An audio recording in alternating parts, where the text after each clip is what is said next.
the one that you described with his mom, I think I gave him about $2,000 for that trip for like. This woman is a bitch. The Aruba trip, so I consider that to be one trip. So we got off of a cruise ship, and then we went to Aruba, which is why I cannot remember is that the time that we had to stay in Miami to wait for the flight for Aruba. So I consider that one trip that we didn't like come back to Atlanta and leave. We flew down to Miami. We got on a cruise ship. We spent a couple of days with his mama. We came back to Miami. When we came back Ma'am, to Miami, she's not asking for your life story. She's asking you where you got the money to reimburse or pay for the trip. How hard is that to answer? So let's talk about the California trip. Is that when you were moving your daughter out to California? When you all went, or did you have 2 trips to California? My daughter doesn't live in California. Did she ever live in California? I'm not discussing to you the location of my child. So how many times did you go with Mr. Wade to California? Once. And you all stayed in Napa Valley, and he paid for the plane tickets and the hotel? He paid for the plane tickets and the hotel. This woman is clearly a far-left progressive, and I think that is a major conflict of interest in this whole nonsense charade of a joke that they have against Trump. Which are pretty expensive.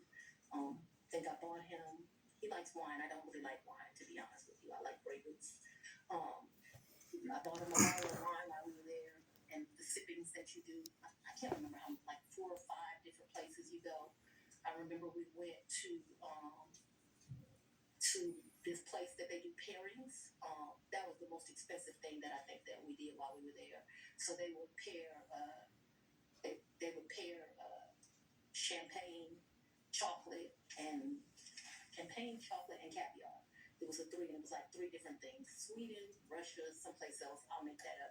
But that was the most expensive thing we did that trip, and I paid for that. You pay cash for us doing that? Mm-hmm. Yeah, I think that trip did not cost me a lot of money. I might have took like $750 in cash home because we weren't gone very long. And then I only asked if you paid cash. I don't even know the amount. When I travel, I always take cash. And is the cash? She didn't ask if you took cash. She asked if you paid in cash. How hard is that? Wouldn't be at my house, and I'm sorry if I was not clear. The money would be wherever I laid my head, so I wouldn't leave the money at the house. So if I was unclear, no, money's gonna be where I stay. How much did you pay for your trip to Panama? To where? Panama, I believe. I didn't go to Panama. I may have the location wrong. I never went to Panama. The way went to Panama with his frat brother. Oh, we went to Panama with his frat brother. So tell me about, let's see. So I want to make sure I got Belize. You already covered Belize. You covered the. In October, we went on the cruise with his mom. We got back from the cruise with his mom, and we went to Aruba. I consider that one trip. Second trip, New Year's Eve, we went on a cruise to the Bahamas. That's the second trip. Let me make sure I get this right. Third trip, 100% on me. I think he might have spent $200 on that entire trip. We went to Belize. That was my trip. That was, his 50th. And then Napa Valley, we went around May. I don't know the dates, but it seems to me like it was close to Mother's Day. And those are the only trips? So that the record is complete. I can remember one time driving to South Carolina, and we met my sister for lunch with her man. When was that? Stay that I don't know. But with her man. But I guess people would consider that a trip if you drive somewhere and you come back. That was insane because it was like 5 hours to drive. We ate lunch and we drove right back. I can remember driving to some little town in Georgia. I don't even know where I was. I had never been there before or after. There's some boat you can get on over to, and there's like a slave thing. If that gives anyone any reference, we didn't do that. I remember doing that. I remember driving one time to Charlotte. We had lunch with one of my very close girlfriends, and again, we drove to Charlotte, met my girlfriend for lunch, and drove right back. So that's a trip. We didn't stay the night there, but I just want to be complete in my testimony. We drove someplace, had lunch, drove back. I don't remember another driving someplace distant for lunch. You drove to different states way out of the way just to have lunch and drove back? Okay, whatever. We went by ourselves when I told you about that remote place in Georgia. We could have driven someplace else and had lunch and came back. That's all that comes to my recollection right now. There could have been another place we drove and had lunch. My security team was very clear to me. I'm not to be out and about in Atlanta without them. And so for me to do something just very normal that a normal person would get to do, they weren't prosecuting this case, I got to drive 4 hours to do it. And that's what I was going to ask you. Your security detail, did they take you to and from your house? They take, well, so I haven't been able to enjoy my home. Condo, I'm sorry. In And March, did they take you to and from where you live? 99% of the time. Would they take Mr. Wade to and from wherever you laid your head? That is never in the history of ever happened. Ever, okay? Your security team has never taken him? From my house. That's a lie. Courtesy Fox News. That's never happened. So your security team has never taken My security team has never taken Mr. Wade from any place where I have lived and brought him here. Never. Not once. Not ever. Have they ever taken the two of you together? Listen to how defiant she is. The lawyer is just asking her questions and she's getting upset at the questions. But I go to lunch so rarely that is a very rare occasion, I am sure. And let me be clear, it wouldn't just be Mr. Wade. So I'm sure my security team has taken me to lunch. Probably been a time I've left here 7 o'clock, going to get something to eat. And I don't even know that they would have taken him or if he would have driven himself, but they've taken me to do that. But we're talking very few, very far in between. Most days I don't even eat lunch. And when I do, it's because my assistant has heated up some bag, something that I eat meetings and eat in my office. It's not a practice of mine to go to lunch. During the time period that you were dating, would your security team ever take you two together anywhere? No. Never. If there was a lunch that occurred that I just described, if there was a meal that occurred that I just described, anything outside of that, and it needs to be very clear. Not often. Once, twice. Because I want to be over-inclusive, I'm saying once or twice. I'm not certain that it happened, but I'd rather be over-inclusive with you. So your office objected to us getting Delta records for flights that you may have taken with Mr. Wade. And, well, no. I object to you getting records. You've been intrusive into people's personal lives. You're confused. You think I'm on trial. These people are on trial for trying to steal an election in 2020. I'm not on trial, no matter how hard. They didn't try to steal the election. My question was, you have I object to getting any personal records of mine. We're not dealing with privilege through a witness. And I'm not dealing with privilege. What we had offered to put them in camera for the court to review, and I just want to know if she has any That's problem. something to deal with a witness.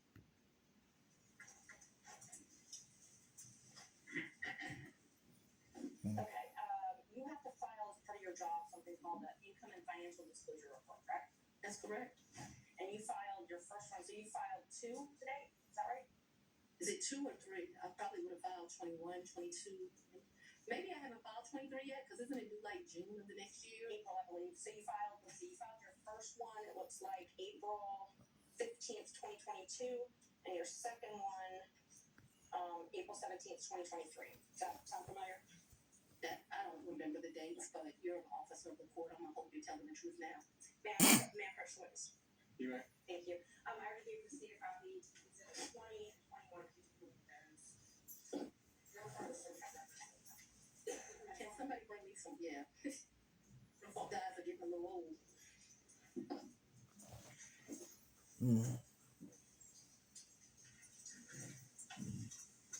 If this woman is not on trial, as she says, she sure is being hostile. This looks like me for sure. Yes, ma'am. Yes, ma'am.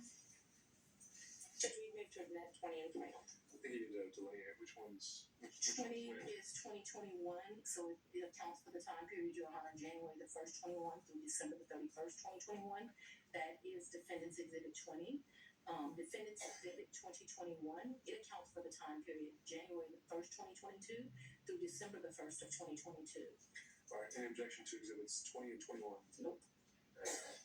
Sorry. Grandmother council. They want to argue that the election was stolen When did your by Trump, your personal yet relationship with Mr. Wade end? just prior to the 2020 election, the mainstream, I call them the mainstream talking snake propaganda, they actually demonstrated on their outlets that Dominion and other like systems were indeed hackable and vulnerable. They even testified before Congress, using their experts, that the system was vulnerable. And if you guys remember, in 2019 and 2020, what were they saying? There are vulnerabilities with the election. Russia might try to rig the election. There might be tamperings with the election, ballot harvesting, and all this nonsense.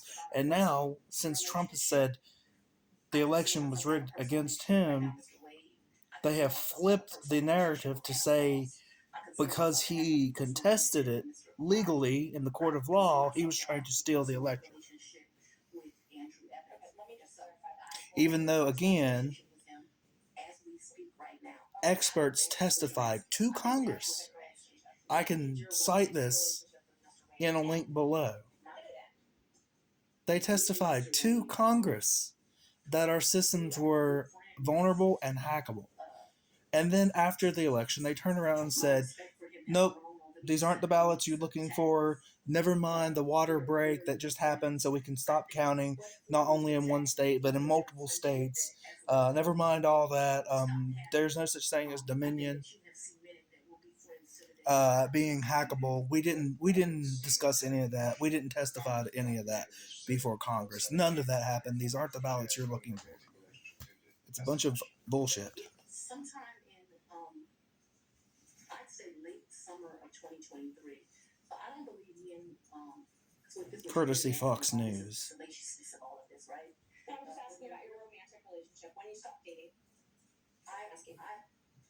I think that me and Mr. Wade,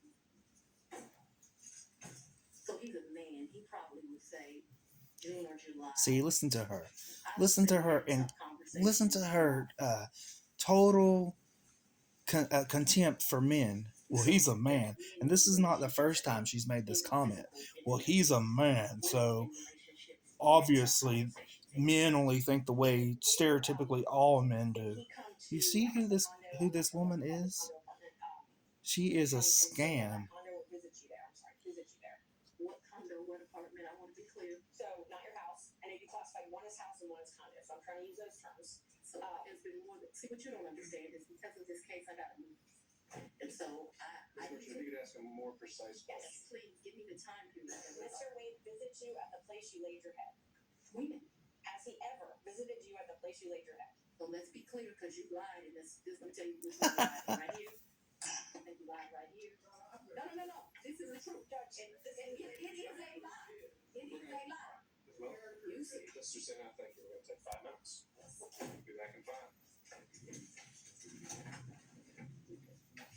And these are the kind of contemptuous people we have running this country. District attorney in Georgia who has spearheaded this entire Trump case that she has worked on all these months since years since the 2020 election. But right now, she is in the middle of a fight for hanging on. And how can you leftists say that there's not a conflict of interest here? Clearly, this woman is outraged and defiant, as she said. Nathan Wade, who she hired as a special prosecutor, who it was established in the early part of the testimony we heard today, when Nathan Wade was on the stand, that started prior to his being hired. Then you've heard them going through all of these different vacations that were taken, trying to sort of figure out where the money chain goes and whether or not they were essentially funneling the money that he was making after she hired him for the job to fuel their vacations. She was very adamant. She got on the stand. She said people have been lying about the entire situation. So with that, let's bring in Matt Whitaker, former acting attorney general under President Trump. Matt, welcome back. This was stunning. I think most of us did not really expect Bonnie Willis to take the stand today. She came in with a head of steam. She was not happy. She said they were lying about her record, and she wanted to set it straight. How do you think she did? Yeah, well, on the one hand, I think she's doing a fairly good job, trying to tell her side of the story, and fairly consistent with Mr. Wade and the paying of cash. The problem is, the judge, it looks like, is getting very frustrated. And I just noticed as they were breaking away that the counsel looks like going back to chambers because, the witness is not responding to the questions. And while the judge is in Fulton County and he's dealing with the Fulton County DA, and it's very sensitive for him, I'm certain. He needs the district attorney's office lawyers to control their witness and have her answer the question. So there's a lot, as a trial lawyer myself, I'm watching this and the gamesmanship go on. But you heard from Mr. Trump's lawyer who objected, Mr. Sadow, just then, and saying essentially, Judge, could you get this witness to answer the questions instead of going on these diatribes against, the counsel for one of the defendants. It's very, very interesting, Mark. It's fascinating to watch. And, there were times when it felt like the attorneys were not asking specific enough questions to sort of lead her through, which made me wonder if they were also caught off guard, Matt. Well, that's because she was getting into a semantics game, saying, well, I didn't live in this place. I laid my head down there, but I didn't live there. I stayed there and slept there, but I didn't live there. Technically, they're a witness, but she's obviously Bunch of adverse nonsense. to their case. And so, while she's not hostile, you saw that whole discussion about that. Because if the witness is hostile or adverse, then you can ask, leading questions, yes, no questions. But the interesting thing is the way that DA Willis is trying to answer this question, she's trying to leave an opening out, right? So she's not allowing anyone to pin her down. She wants very specific, which house, which transaction, which boat. I don't remember. It's just a very interesting witness. While at the same time, this is why TV is fascinating in the courtroom because, we're all judging her credibility and her mannerisms and her, posture and all Very these things hostile that you can only mannerisms. do if you can see live TV. Yeah, we're watching Judge McAfee, and we'll get back